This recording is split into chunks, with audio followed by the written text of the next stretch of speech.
Welcome back to another technical deep dive here in the Debug Zone.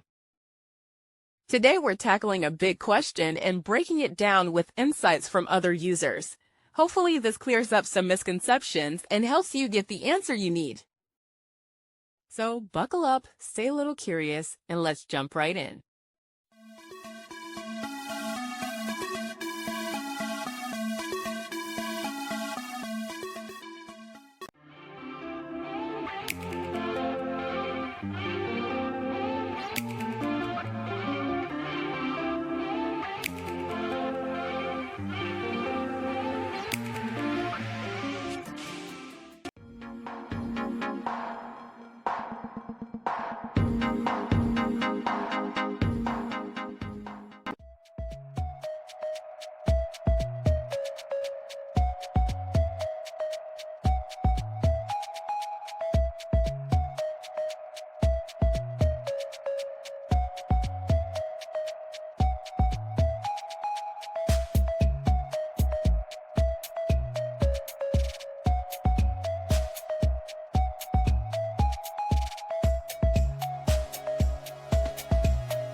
And that's a wrap. I hope you found the answer you were looking for. If you did, take a second to hit that subscribe button. It really helps out.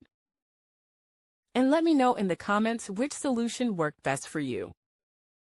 See you next time in the Debug Zone.